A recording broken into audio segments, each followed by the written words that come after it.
नमस्ते छात्रों।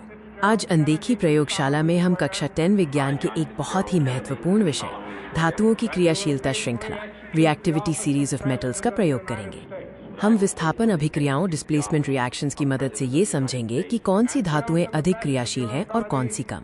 ये प्रयोग आपको NCERT पाठ्यक्रम में मदद करेगा।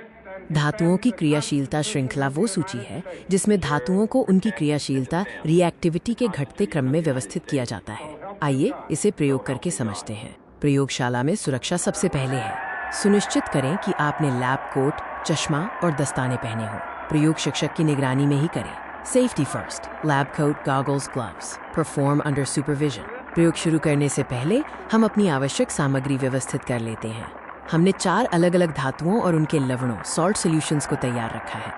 हमें चाहिए zinc Zn, iron Fe, copper Cu, aluminium L के टुकड़े और copper sulphate, zinc sulphate, iron sulphate, aluminium sulphate के विलयन। Metals Zn, Fe, Cu, Al। Salt solutions QSO4, zinc sulphate, FeSO4, aluminium sulphate. आइए टेस्ट ट्यूब्स में चारों लवण विलयन लें और उन्हें ठीक से लेबल कर दें। स्पष्ट अवलोकन के लिए ये बहुत जरूरी है।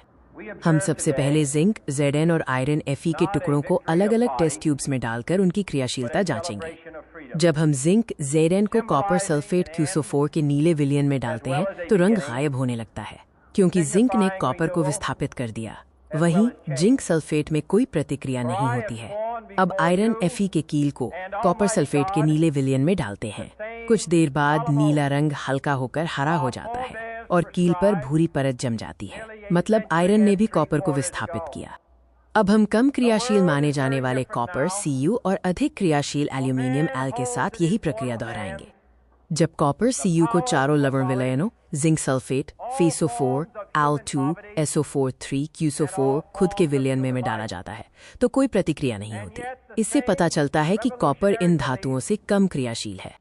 एल्यूमिनियम एल को कॉपर सल्फेट और आयरन सल्फेट में डालने पर तेजी से विस्थापन अभिक्रिया होती है, जो दर्शाती है कि एल्यूमिनियम इन दोनों से अधिक क्रियाशील है। ये सारी अभिक्रियाएं विस्थापन अभिक्रियाओं डिस्प्लेसमेंट रिएक्शंस का उदाहरण है। इसमें एक अधिक क्रियाशील धातु अपने से कम क्रियाशील धातु को उसके लवण विलयन से विस्थापित कर देती है।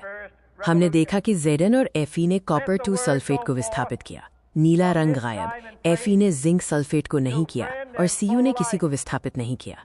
इसका सीधा नियम है, ज्यादा क्रियाशील धातु कम क्रियाशील धातु को हटा सकती है। A more reactive metal displaces a less reactive metal। इन सभी प्रयोगों के आधार पर हम इन धातुओं को उनकी क्रियाशीलता के घटते क्रम में व्यवस्थित कर सकते हैं।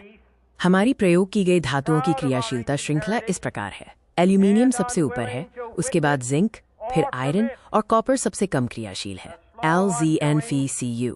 तो छात्रों, इस प्रयोग से हमने सीखा कि धातुओं की क्रियाशीलता अलग अलग होती है और अधिक क्रियाशील धातुएं ही विस्थापन अभिक्रिया कर सकती हैं। इन अवधारणाओं को याद रखें। यदि आपको ये प्रयोग अच्छा लगा तो हमारे चैनल अनदेखी प्रयोगशाला को सब्सक्राइब करें और विज्ञान के ऐसे ही रोचक प्रयोगों के लिए जुड़े रहें। हम आशा करते हैं कि ये सिनेमैटिक प्रस्तुति आपको धातुओं की क्रियाशीलता श्रृंखला को आसानी से समझने में मदद करेगी। याद रखें, विज्ञान मजेदार है। अगले अद्भुत विज्ञान प्रयोग के लिए अभी अनदेखी प्रयोगशाला को सब्सक्राइब करें और नोटिफिकेशन बेल दबाना न भूलें। धन्यवाद।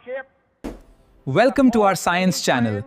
Click the subscribe button and the bell icon to join our community.